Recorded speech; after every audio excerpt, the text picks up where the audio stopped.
Jadi memang ya fungsi dari fund campuran itu memang adalah untuk meminimalisir resiko sih dari kedua sisi ya.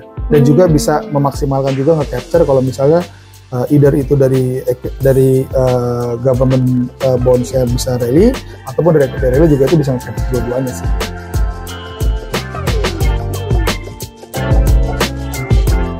Aduh, porto gue ya ampun, merah-merah semuanya. Nggak saham, nggak obligasi. Merah semua, pada naik turun. Lu ngapain sih? Nih. Gado-gado nih. Lu tuh becek amat. Kasih loh. Gado-gado, lumayan kan. Ya, gimana nggak pusing ya? No, lihat nih. Porto gue bentar Imlekan, bentar Lebaran, bentar merah, bentar hijau. Pusing nggak? Nah. Gue lihat lu invest di mana ya portofolionya? Ya banyak sih. Saham ada nih, lo lihat kan. Saham ada. Obligasi pun ada. Emang kenapa? Gitu. Lu tau gak kalau kita itu sekarang punya fund yang isinya itu campuran. Maksudnya kayak gado-gado ini. Gimana tuh maksudnya? Jadi bingung ya? Ya bingung lah gue. Gimana? Coba jelasin. Jadi isi portofolionya itu ada saham, ada obligasi, dan ada pasar uang. Nah, jadi kalau di standar obligasinya itu masing-masing itu maksimal 79%. Dan di pasar uang itu maksimal itu dia 20%. 20%. Nah, persis kan kayak gado-gado. Bener ya, bener. Jadi kayak kalau misalnya gado-gado kan isinya ada lontong, ada kerupuk, ada apa lagi sih kita gado-gado tuh ada telur ya kan. Betul. Berarti ya kayak kurang lebih satu fund, ada pasar uang, ada obligasi, sama ada saham. Betul. Tadi masing-masing maksimal 79% kalau untuk saham sama obligasi. Betul. Kalau si pasar uang maksimum 20%. Maksimal 20%. Oh, gitu. Tapi bentar. Kalau gado-gado, ini kan yang ngeramu si Kang Gado-Gado ya kan, si Mas yang jualan kan. Kalau itu tadi fund fund campuran tadi gimana? Siapa yang ngeramu? Yang ngelola ya pasti kita lah dari tim Sinar Mas Asset Management. Oh, dari fund manager. Betul. Berarti ya. Oh, oke. Fund manager berarti yang bakal ngeramu ya, misalnya mau berapa persen nih sahamnya, obligasinya mau berapa persen. Iya, betul. Kayak gitu. Terus gimana cara ngeramunya? Nah, itu kan kita biasanya ngelihat tergantung prospek ya, ekonomi seperti apa. Kalau misalnya dari kondisi market nggak favorable sama pasar saham gitu. Nah, kita bisa heavy on bond side-nya ya. Oh gitu. Di obligasinya. Oh. Nah, begitu juga misalnya market itu sudah mulai bullish nih itu kondisinya.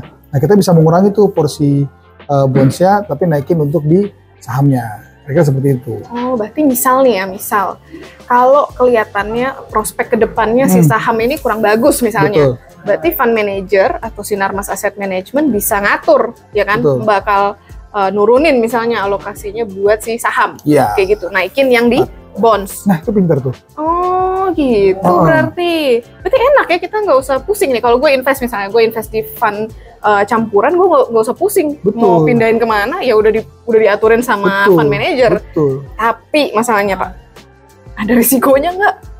Ada risikonya nggak? Ya gini lah. Semua investasi itu pasti ada resikonya kan. Terutama itu pada kenaikan dan penurunan harga. Jadi kalau misalnya pada waktu marketnya merah berdarah-darah semuanya ya pasti ada sedikit penurunan. Tapi kan kalau kita ngomong jangka panjang pasti kan lebih bagus lah ya. Saya kira gitu.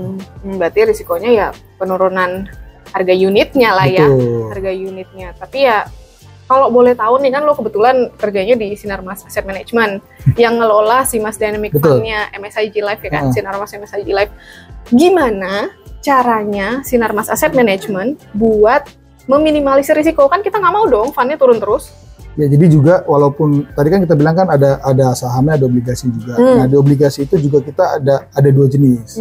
Ada obligasi negara dan juga ada korporasi. Nah, kita juga ada porsi di korporasi, tujuannya itu karena kan korporasi ini kan biasanya memberikan return yang baik ya. Nah, ini untuk menjadi seperti bantalannya lah ya. Bantalan. Jadi mungkin maksudnya kalau yang korporasi kasih kupon atau bunganya lebih tinggi mungkin ya.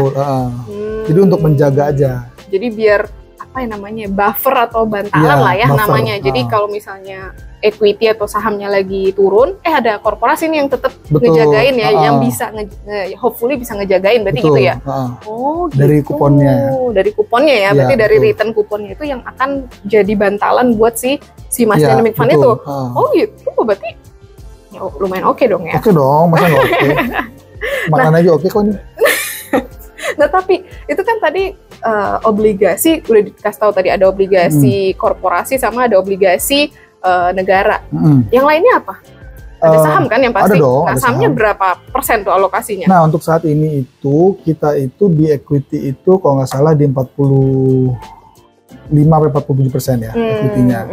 Untuk obligasi itu di 53%. Nah di bond sendiri itu portionnya itu fix in government bonds itu di 30% something ya dari 53% itu. Dari 53% tadi. Oh oke. Nah, tapi yang kalau soal saham tadi, kan kalau obligasi udah jelas nih, yang satu ke korporasi, yang satu ke government. Kalau yang saham, pilihnya sektor mana? Oh, kalau saat ini kan kita ngelihatnya mungkin masih ini ya, masih banks, telco, sama consumer sih. Kenapa? Kenapa milih yang itu nggak? Kenapa yang nggak lain, misalnya kayak energi, healthcare, kenapa nggak yang lain? Coba. Mungkin karena kita ngelihat prospek tahun ini masih ke arah sana ya, telco. Terus juga bank kan karena memang ekspektasi kita kan akan pertumbuhan ekonomi Indonesia masih oke ya. Pasti kan ini kan pertama ke reflect ke bank dulu dan juga ke consumer pastinya kan. Apalagi dengan sekarang Indonesia udah lebih udah PPKM udah nggak ada dan kawan-kawannya harusnya should be good ya. Kalau pemilu ngefek nggak nih? Udah mau pemilu kan kita tahun depan, ngefek nggak nih ke pemilihan sektornya tadi? Ada juga sih beberapa. Cuman kalau pemilu memang umumnya biasanya 6 bulan sebelum pemilu itu marketnya lebih positif ya. Makanya pilih yang consumer tadi ya. Betul. Apalagi kan juga kalau nanti calonnya sudah diumumkan dan sudah mulai bergerak politiknya kan harusnya kalau kita perhatiin sih marketnya lebih condong ke arah lebih positif ya. Ya sebenarnya kalau kita lihat pun Indonesia ini masih kuat banget ya secara ekonomi makronya ya. Betul. Masih solid juga ya. Betul. Makanya tadi kenapa dipilih yang sektor perbankan, telco, sama consumer untuk si Mas Dynamic Fund ya untuk pemilihan sahamnya. Kalau gue boleh nanya nih, kinerjanya gimana nih? Bagus nggak? Kalau kinerjanya tahun lalu itu kan kita itu setahun itu 5,43% ya. Lumayan dong. Iya lumayan dong. Nah kalau per year to date per minggu lalu nih, minggu tanggal berapa ya? Aku lupa ya. Lalu tuh tanggal. Coba lihat. Ya itu tanggal itulah pokoknya. Nah per kemarin tanggal 29 bulan Maret itu kita di 1,3%. 1,3% dari Januari. Iya. Sampai Maret. Betul. Sampai kemarin. Lumayan dong. Lumayan dong. 1%-an. Ya dibanding IHSG minus dong ya. Masih minus berapa sih, minus 0,an ya? Iya. Jadi memang ya fungsi dari fund campuran itu memang adalah untuk meminimalisir resiko sih dari kedua sisi ya. Dan juga bisa memaksimalkan juga nge-capture kalau misalnya either itu dari government bonds-nya bisa rally ataupun dari equity rally juga itu bisa nge-capture dua-duanya sih. Gitu. Jadi ya kalau misalnya bond rally, saham rally, ya kita dapat dua-duanya dong. Dapat rally dua-duanya, nggak usah pusing. Gue belum punya saham, gue belum punya obligasi, jadi nggak usah pusing lagi kan. Betul. Apalagi kan juga dengan ada korporasi juga. Contohnya kayak tahun lalu di mana market minus, ya kan, tetap untuk fund kita tetap bisa perform di 5,43%. 5,43% ya? Iya, gue juga baru ngecek nih di Vega, ya kan? Di Vega gue baru ngecek, ternyata 5,45% year on year-nya tahun lalu. Iya, gue juga baru ngeliat nih di Vega. Ternyata si Vega ini update-nya setiap hari nih harga NAV per unitnya.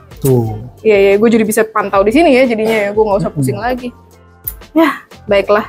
Makasih loh Pak, infonya hari ini. Gak cuman gue dapet gado-gado, gue dapet pengetahuan penting nih, ilmu penting tentang fund gado-gado. Yaudah, ayolah kita makan dulu, dingin. Garpu di mana ya? Garpu, cari.